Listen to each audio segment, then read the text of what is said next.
Alright, it's only me. I've just come on real quick tonight. This will be a wee quick one tonight. I was talking about the new edition of the first Hawkwind album that's just come out.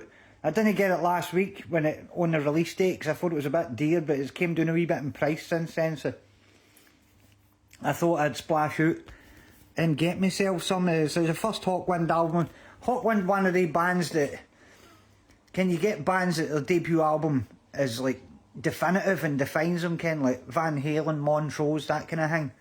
Where do you get other bands like, I don't know, Thin Lizzy, UFO, Judas Priest, where their first albums on there, like, they don't set the world on fire, and it's not until later on that they become like recognised as, it can develop into what people think of them as, and Hawkwind are the same.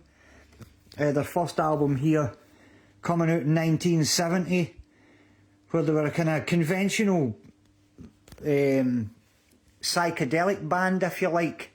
Hawkwind never really moved away from the psychedelia, but definitely on this album they're still very much the psychedelic kind of free-form early space rock. Although you've got to say that Hawkwind's second album is In Search of Space, is like more like set the world on fire until you get to like Space Ritual and stuff. So I've got all of these Hawkwind ones that have came out. They've all been remixed by a guy called Stephen W. Taylor, who I've no idea who he is. But for many years now, all the classic progressive rock albums like the Yes stuff, Jethro Tull, King Crimson, that kind of thing, have all been remixed by Stephen Wilson out of Porcupine Tree. So I've no idea who this Stephen W. Taylor guy is, but he's done some absolutely top-notch work on these Hawkwind albums. So the rest of the Hawkwind ones are on like 10-inch box set style things with multiple discs. This one's like a 4-disc edition, 3 CDs and a Blu-ray, and it's got the plastic in it, so I'm going to open it very carefully with a knife so I don't damage the thing. But like I said, it came out, I don't know, about a fortnight ago, and I had a look at the price and I was like, that's a bit dear for that. Although no dear as dear as what Rush are currently charging for the Grace Under Pressure box set. I'm expecting that to come down a bit in price, because it's absolutely ridiculous for a 4 CD and a Blu-ray. They're wanting like 305 quid. It doesn't matter how many nice books, backstage passes, whatever, memorabilia is in the box, it's not worth that price. It's absolutely ridiculous. I don't know what Rush are playing at. They're absolutely fleecing their fans. It's one of the things that's put me off Rush. I was a massive fan of Rush for many years, but that is just taking the mickey. Right, there I've got it. So let's have a look here. Got the sticker on the front there. You've got the cover art on there on the front of the box, which is quite nice, kind of with the weird lizard things coming out of the ground and that, and the Hawkwind thing looks as if it's made out of seeds. But like I say, this version of the band, early days, you've got Dave Brock there and Nick Turner that would be on to the classic lineup that appeared on Space Ritual.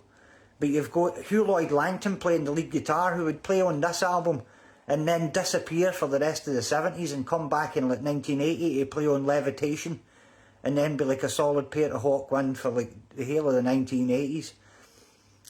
Who else is on this? Johnny Harrison playing the bass. So Dick Mix on this album, and doing the weird sound effects, and Terry Ollis on the drums. But I mean, you've got to say that Hawkwind, the definitive rhythm section, doesn't come in until you've got Lemmy playing the bass and Simon King, who pure propelled the band onto the Space Ritual thing. But that's all. I mean, I'm just looking at the track listing here. It's been a wee while since I've listened to it. Again, it starts off with like Hurry On Sundown, which fits right in with the late 1960s, early 70s acoustic guitar, a bit of mouth organ in there, folky kind of psychedelic number. It's quite funny.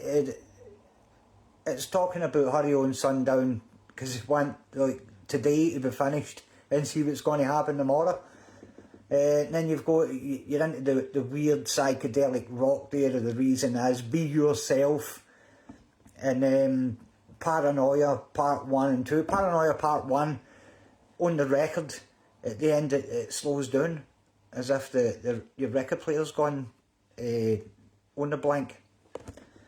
And what else we got on there? Seeing it as you really are. And then Mirror Illusion at the end, which is another kind of Dave Brocky kind of chant-like song with some nice kind of conventional lead guitar playing, again bluesy, kind of West Coast influenced. You've got to say that this early version of Hawkwind very much influenced by not just the space rock underground scene for London, but you've got to think there's a bit of the Doors in there, there's a bit of the 13th floor elevators with the weird music happening in the background, and definitely as well, when you think of like the other bands that were coming up at the time, your Led Zeppelins, your Deep Purples, where Hawkwind was different for them is they would set up like a groove, and then it would be all weird horror noises and weird cymbals, clashing bells,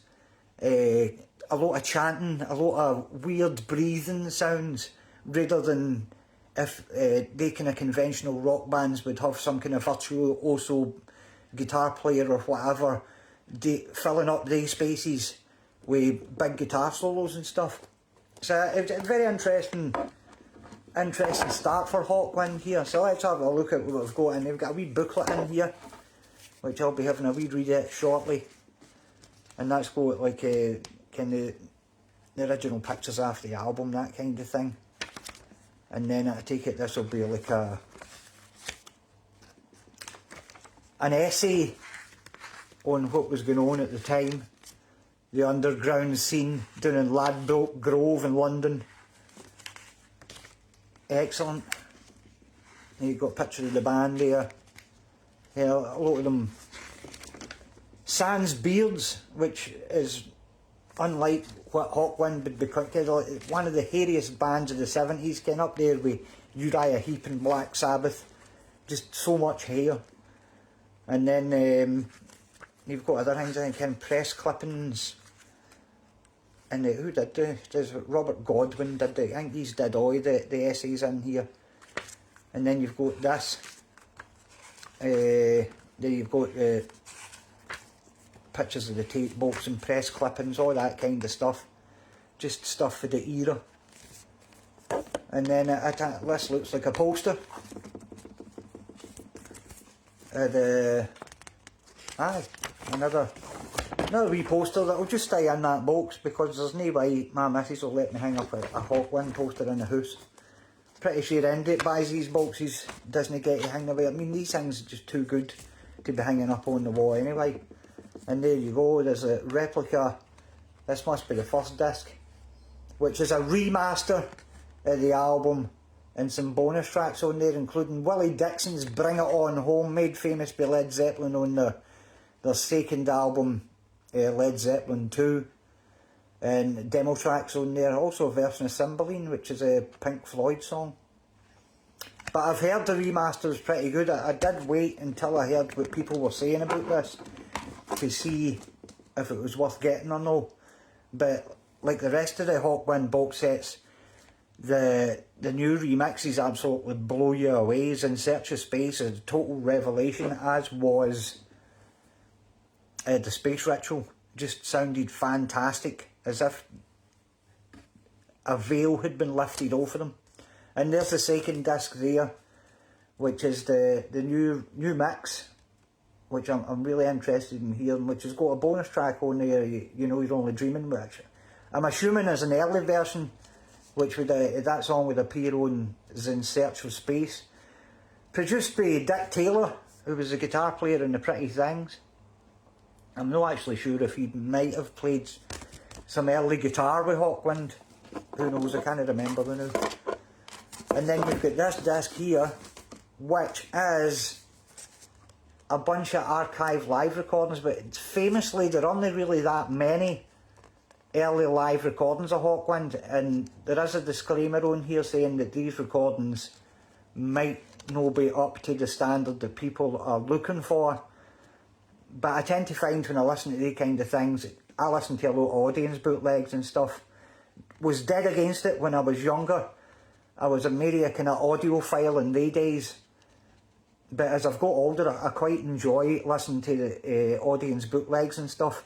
Stuff that sounds absolutely terrible, but it's all there is. You either have that or you have nothing. So I'm looking forward to this. I'll get a listen to this as well later on. And there we go again. This is the Blu-ray 5.1 surround sound mix, which the rest of them have been fantastic. So I can't see any reason why this won't be amazing. So that's my Wednesday night sorted. That's just a wee quick look there at what is happening with this Hawkwind box set.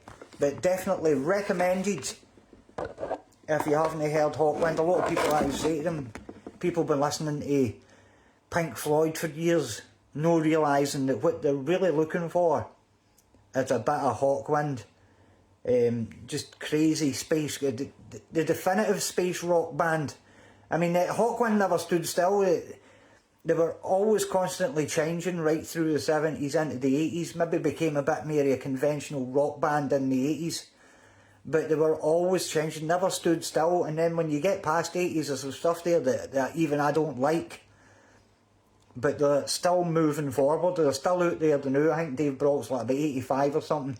Still bringing studio albums out to this day. So very much get yourself a bit of Hawkwind.